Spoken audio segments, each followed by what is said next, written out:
পুত্রদা একাদশীতে স্বামীবাগ আশ্রম বা ইস্কন ঢাকায় হাজার হাজার সনাতনী হিন্দুর মহা সমাগম। সকলকে একাদশী কৃষ্ণপ্রীতির শুভেচ্ছা জানাচ্ছি আমি আপনাদের প্রিয় সুখদা বলাই দাস। আজকের এই ভিডিওতে স্বামীবাগ আশ্রম বা ইস্কন ঢাকায় কিভাবে একাদশী তিথিগুলি পালন করা হয় তার কিছু দৃশ্য তুলে ধরতে চেষ্টা করব। স্বামীবাগ আশ্রমের যে রান্নাঘর রয়েছে, যেখানে প্রতিদিনই কয়েক শত থেকে হাজার ভক্তবৃন্দের জন্য মহাপ্রসাদ রন্ধন করা হয়। প্রতিদিনের মতো একাদশীর দিনও এই রান্নাঘরে ভগবানের জন্য বিবিধ প্রকার ভোগ রান্না করা হয়। সেই সাথে এগুলি ভগবানকে নিবেদন করে সকল ভক্তবৃন্দের মাঝে বিতরণ করা হয়। একাদশীর দিনে আপনারা ভগবানের শ্রী বিগ্রহে দর্শন লাভ করুন।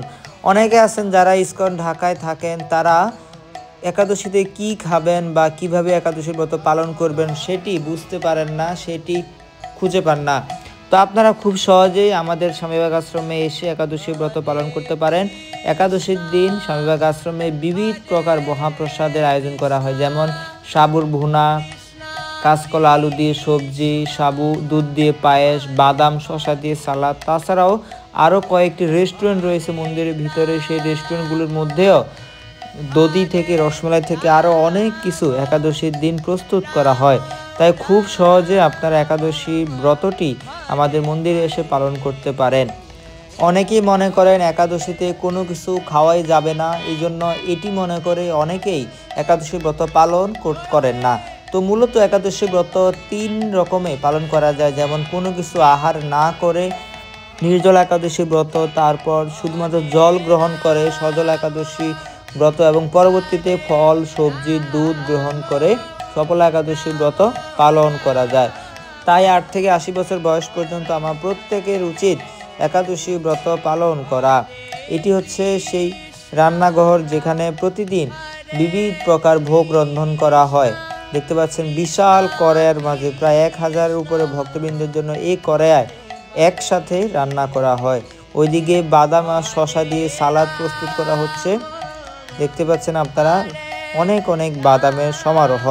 তো সুপ্রিয় ভক্তবৃন্দ, সাধারণত প্রতিদিনই ভক্তদের আগমনে মুখরিত থাকে ইস্কন ঢাকার মন্দির প্রাঙ্গণ। বিশেষ করে একাদশী তিথি এবং যে কোনো উৎসবের দিন সেই সংখ্যাটি কয়েক গুণ বেড়ে যায়। আর একাদশী তিথি বা কোনো উৎসব যদি শুক্রবারে পড়ে তাহলে তো বলার অপেক্ষায় রাখে না। প্রায় 20,000 উপরে ভক্তবৃন্দের মহা সমাগম হয় ইস্কন ঢাকায়। ঢাকার বিভিন্ন স্থান থেকে ভক্তরা ছুটে আসেন একাদশী তিথি কিংবা উৎসবের দিন ভগবানকে দর্শন করার জন্য, ভগবানের অপাকৃত মহাপ্রসাদ আস্বাদন করার জন্য। পূর্বজন্মের অনেক সৌভাগ্য থাকলেই ভগবানকে দর্শন করা যায়, ভগবানের মহাপ্রসাদ আস্বাদন করা যায়। আপনারা দেখতে পাচ্ছেন ভক্তরা অনেক শ্রদ্ধা এবং ভক্তি সহকারে ভগবানের অপাকৃত মহাপ্রসাদ আস্বাদন করছেন। 8 থেকে 80 বছর বয়স পর্যন্ত কোনোভাবে আমাদেরকে একাদশী ব্রত বর্জন করা যাবে না। আপনারা যারা ভিডিওটি দেখছেন, আপনাদের প্রিয়জন যারা আছে তাদেরকে বলবেন যারা একাদশী ব্রত পালন করেন না তারা যেন একাদশী ব্রত পালন করেন। একাদশী তিথিতে পরমেশ্বর ভগবান শ্রীকৃষ্ণ পূর্ণরূপে বিরাজমান থাকেন। যদিও প্রতিদিনই ভগবান বিরাজমান থাকেন, তবে একাদশী তিথির আরেক নাম হচ্ছে হরিবাসর তিথি। ভগবান শ্রীহরি পূর্ণরূপে এই একাদশীতে বর্তমান থাকেন। তাই আমাদের সকলের উচিত অত্যন্ত নিষ্ঠা এবং ভক্তি সহকারে একাদশী ব্রতগুলি পালন করা। বছরে মোট 26টি একাদশী ব্রত আমাদেরকে পালন করতে হয়। প্রতি মাসে শুক্লপক্ষে এবং কৃষ্ণপক্ষে 2টি একাদশী ব্রত প্রত্যেককে পালন করতে হয়। নতুন করে এক সারি প্রসাদ পাওয়ার পর পুনরায় আরেক সারি প্রসাদ পাওয়ার জন্য ওই স্থানটিকে প্রস্তুত করা হচ্ছে, তার দৃশ্য আপনারা দেখতে পেলেন। অন্যদিকে ভক্তদেরকে ভগবান নৃসিংহদেবের মহা আশীর্বাদ নিবেদন করা হচ্ছে। দেখতে পাচ্ছেন সকলে আশীর্বাদ গ্রহণ করে নৃসিংহদেবের আশীর্বাদ পুষ্ট হয়ে প্রণাম করে পিছনে চলে যাচ্ছেন। নৃসিংহদেব ভগবান কি জয়, ভক্তরাজ প্রহ্লাদ মহারাজ কি জয়। 2 বাহু তুলে ভক্তরা দেখতে পাচ্ছেন আনন্দের নৃত্য কীর্তন করে চলেছেন। তো আসছে 13ই জানুয়ারি রোজ সোমবার ভগবানের পুষ্প অভিষেক মহোৎসব। আপনারা অবশ্যই পুষ্প অভিষেক মহোৎসবে অংশগ্রহণ করবেন।